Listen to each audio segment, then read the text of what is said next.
UN-backed talks on a new constitution for Syria were to resume in Geneva after Swiss health authorities gave the green light despite 4 delegates testing positive for COVID-19.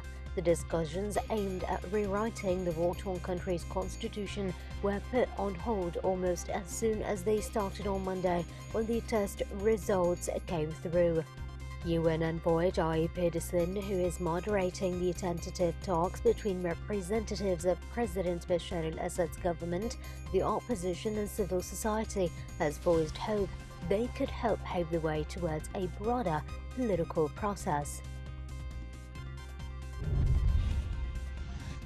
The Oxfam charity said the Middle East's 21 billionaires have amassed $63 million every day since March, a combined bounty double the amount needed to repair the damage caused by the Beirut port blast. The region's 21 richest men saw their wealth increase by nearly $10 billion since the start of the COVID-19 crisis.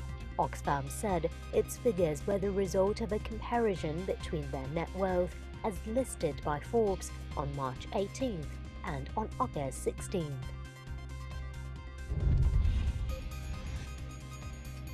An Egyptian government plan to amend the endpoints of trains coming from the governorate of Upper Egypt in the south has sparked criticism and accusations of discrimination against the population of the region.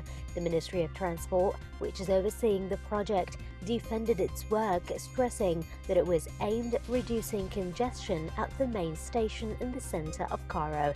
Egypt's rail network transports 500 million passengers annually and extends across most of the Egyptian governorates. According to security officials, terrorist sleeper cells, which are backed by Iranian militias and receive instructions from Syrian regime forces in Deir ez-Zor province, seek to destabilize the area. The headquarters of the Civil Council in Baghouz town in Deir ez-Zor's eastern countryside was attacked by unidentified gunmen who threw a grenade, wounding the building's guard and causing severe material damage. The attack was the second of its kind after unidentified gunmen and motorcycles launched an armed attack on the Civil Council in Busayra earlier this week, forcing employees to close it. Lebanon's central bank governor Riyad Salameh said Lebanese banks that cannot increase their capital by 20% by the end of February of 2021 will have to get out of the market. Salameh said those leaving would do so by giving their shares to the central bank, and deposits would be preserved because there would be no bankruptcy situation. He said he could not speculate how many banks would exit the market.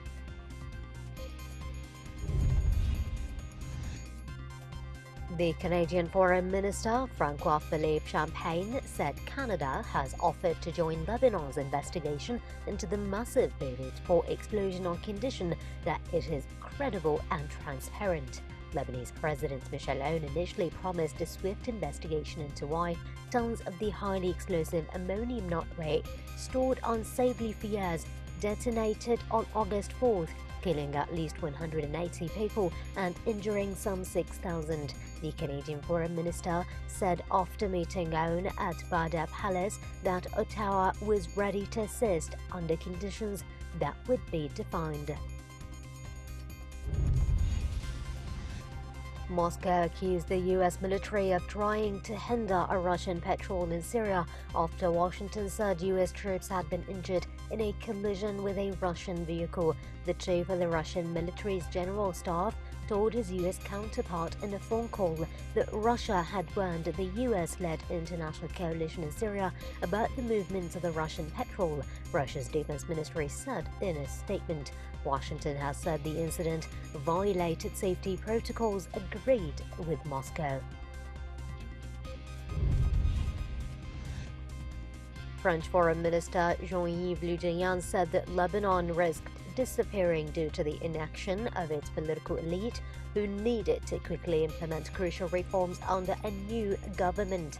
France has been leading diplomatic efforts for almost 2 years to persuade Lebanon to push through reforms and secure foreign aid needed to offset a financial meltdown. The French presidency said Macron departs in a bid to boost the reconstruction effort, but also to look at political issues as Lebanon searches for a new government. French President Emmanuel Macron is set to arrive in Beirut on Monday to participate the next day in a ceremony commemorating the first centenary of the Declaration of Greater Lebanon. He will then hold talks with officials and politicians on reconstruction efforts in the wake of the massive explosion at the Beirut port and the political situation in the country. French sources monitoring the Lebanese situation stated that it was necessary for Macron to succeed in achieving some breakthrough.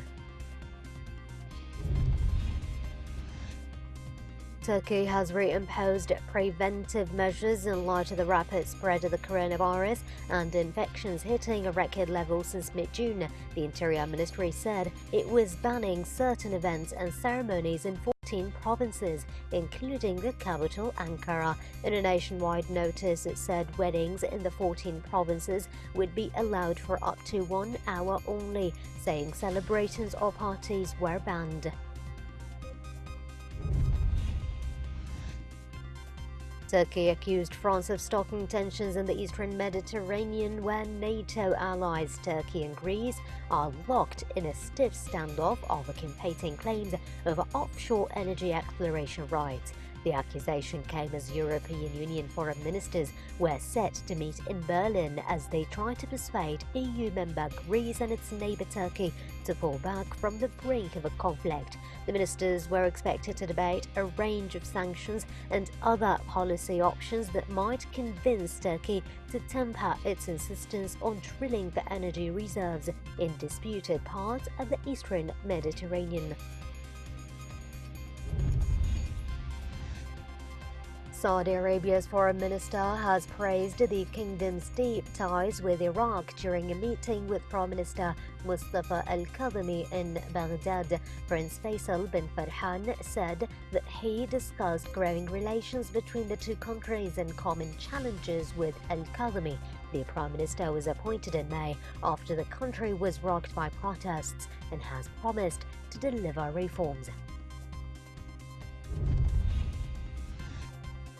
Turkey extended its controversial Mediterranean gas exploration mission and scheduled new Navy drills as its row with Greece and the EU over energy and borders threatened to spiral out of control.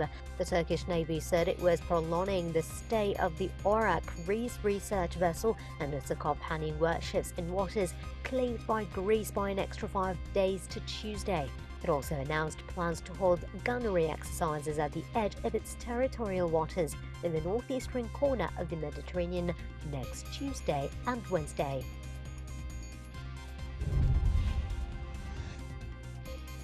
Aden's new governor, Ahmed Lamlis, has urged political parties and people in Yemen's port city of Aden to set their differences aside and focus their efforts on helping him to revive state bodies and fix services in the city. Shortly after arriving in Aden, Lamlis told reporters that he would work as hard as he could to address the city's thorny issues such as insecurity and crumbling services. Under a power-sharing deal known as the Riyadh Agreement, Yemen's President Abdurrabbu Mansour Hadi last month appointed Lamlis, who is also the Secretary General of Pro-Independence Southern Transitional Council, governor of Aden.